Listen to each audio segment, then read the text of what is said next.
Okay, so I'm playing as black here. So this is the Scandinavian. This is what I used to play a long time ago. But instead of taking with the queen, which is very common, I play this knight move, and it gets a lot of my pieces developed pretty quick. So at the sacrifice of the pawn, the best move here is to play d4, which he does. Now he develops all of his pieces very nicely. It's looking pretty good for both of us. We're both coming out with quick attacks here. You take here. Now it's probably one of the better moves is to just attack with c4.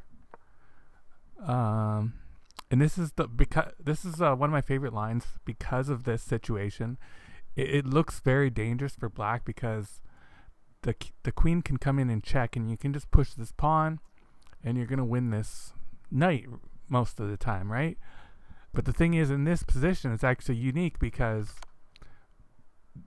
I've prepared for this, and when the queen comes in here, you bring your knight out, and it looks very bad because when he pushes, they're always gonna be tempted to just push this pawn.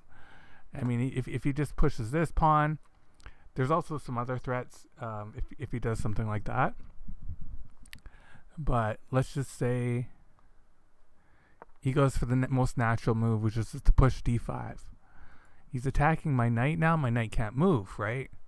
So you play b5. You take advantage of the fact that the queen's on the center of the board, and you've already given up. Well, actually, you haven't really given up a pawn yet. He's still equal, but he can take with the pawn. He can take with the queen. Now, in this position, I've prepared this. What you want to do is knight to c2. But I actually didn't remember that particular line. And I did know that rook to b8 is also very dangerous. And the best move is for him to just retreat. In this situation, I knew the best move was to develop my bishop. He's going to defend c2. That makes sense. So now, a lot of times you want to sacrifice this knight just to get your queen out here and do a quick attack. And that's a big point in this position. So he is tempted to take my knight. He takes it. And now I play the best move. The computer's actually pretty confused. It's saying right now that he's winning by 1.46. And when I take on this pawn, the evaluation goes to basically a draw. Now, one of the better moves for him, I believe, is to just develop his bishop, if I remember correctly. A lot of the times it's some really odd move like that, and then you end up checking. The king can move over, or there's a lot of different possibilities, but you get a lot of really good attacking chances in this positions. So, yeah, what the computer wants to do is just push this pawn, sacrifice it to the bishop, and then it's going to develop the bishop. That's what it wants to do here. Let's see the analysis.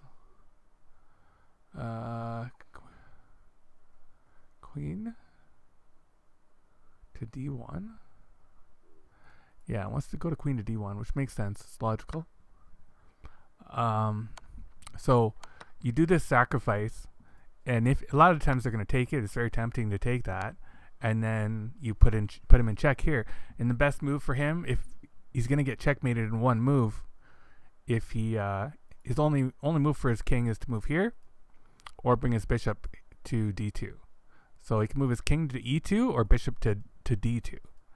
And both of those lead to checkmate, so he has to take this bishop. And in this situation, he didn't take the bishop, which would have lost his queen, and he just got checkmated. So it was a very quick game. I don't know what this trap is called, but I remember seeing it on YouTube. It's a beautiful trap.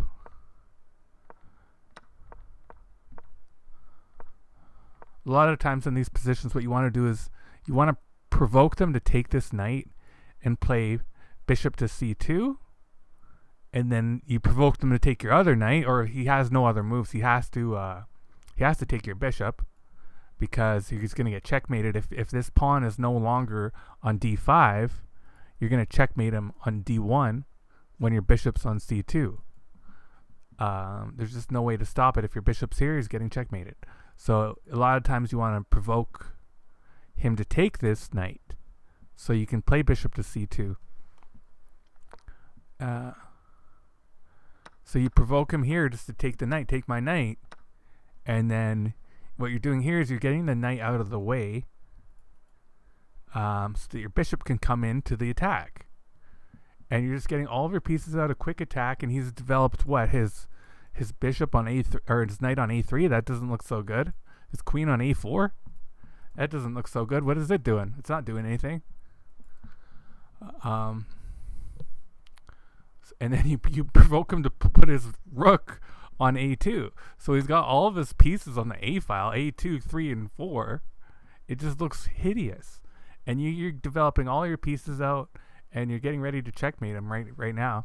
Now, after this position, if you just had taken my bishop, and I take back, it's basically a draw in this position. But I mean, it's going to be very hard to fight off this position, because my next moves are going to be to trade off the bishop, take back with my queen. I'm going to get an active queen, and he's going to have a very hard time playing in this position, especially with his rook on a2 and his knight on a3.